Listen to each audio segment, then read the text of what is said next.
The most satisfying part wasn't watching my mother panic. It was watching her finally realize that the person she spent years treating like a servant had quietly become the one holding everything together. And when she tried to humiliate me in front of an entire airport, she accidentally destroyed the one thing she depended on most. Me. My name is Emma, I'm 29 years old, and for most of my life I was the reliable daughter. My mother owned a small property management company. On paper, she ran it herself. In reality, I did half the work. I handled tenant complaints, organized paperwork, scheduled inspections, processed invoices, and managed deadlines. I wasn't officially employed there. I wasn't paid. Whenever I asked about compensation, Mom would smile and say, "Families help each other." My younger brother, Jake, never helped. Jake was 32, unemployed for the third time in 5 years, and somehow still my mother's favorite child. Every mistake he made became someone else's responsibility, usually mine. For years, I tolerated it because I thought family loyalty mattered. Then Christmas happened. Mom had invited everyone to spend Christmas and New Year's together in Colorado. She insisted on booking my flight herself. At first, I thought it was a nice gesture. I should have known better. 3 days before the trip, Mom called. "Jake needs help moving apartments." I sighed. "I can't, I'm working." "You always have excuses." "I have my own life." That sentence changed everything. Mom's voice became cold. "Maybe you should remember who's always been there for you." I almost laughed, considering I'd spent years solving her problems for free. But I stayed quiet and ended the call. The next morning, I headed to the airport. The terminal was packed with holiday travelers. Families dragged suitcases through crowds. Kids wore Christmas sweaters. Everyone seemed excited, except me. The airline employee typed something into her computer, then frowned.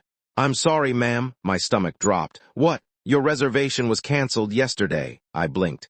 "There has to be a mistake." She shook her head. "The cancellation was authorized by the person who purchased the ticket." My phone buzzed, a text from Mom. "Enjoy being alone this Christmas, loser." I stared at the screen. Then another message arrived. "Maybe next time you'll learn some respect." For a moment I couldn't breathe. Not because my trip was ruined, because my own mother found this funny. I sat in the airport for nearly an hour. People around me laughed and exchanged gifts. Meanwhile, I was trying to process what had just happened. Eventually, I typed a reply, just 4 words. "A surprise awaits you." Then I turned off my phone. The thing about being taken for granted is that people stop noticing what you do. Mom thought I answered emails. She didn't realize I managed almost every administrative task keeping her business functional. She had no idea how many problems I quietly solved before they reached her desk.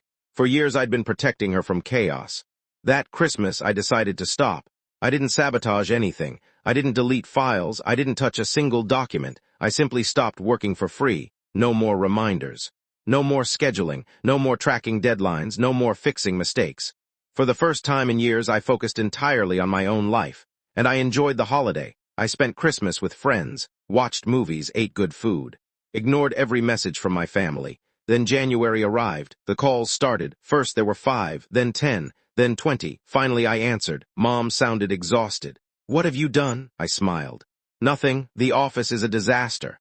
"Oh, we missed inspections. Tenant complaints are piling up. Insurance paperwork is overdue." I remained silent. Then she said something I'll never forget.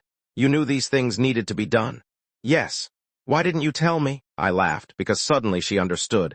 Those things hadn't magically completed themselves for years. Someone had been doing them, me. A week later, I visited the office. The place looked completely different. Stacks of paper covered desks. Phones rang constantly. Employees looked stressed. Mom looked even worse. For years, she had acted like my contributions were insignificant. Now she was staring directly at the consequences of losing them. We sat across from each other in her office. For once, neither of us spoke immediately. Finally, she sighed. "I didn't realize how much you handled." I nodded. "That's the problem." She looked down. The confident woman who had mocked me at the airport suddenly seemed very small. Then she asked quietly, "Why didn't you tell me?" I stared at her. "Because every time I tried, you called me dramatic." The room became silent. She knew I was right. For years, she had dismissed my efforts because acknowledging them would mean admitting she depended on me. And dependency was something she never liked admitting, especially when it involved her less favored child. 3 months later, everything changed. Mom hired professional staff. She started paying people to do the work I used to do for free. The business stabilized. Our relationship never fully recovered, but something important happened. Boundaries appeared, real boundaries. She stopped demanding. I stopped automatically saying yes. And one evening she sent me a message. No insults, no manipulation, just a simple sentence. "I'm sorry about the airport."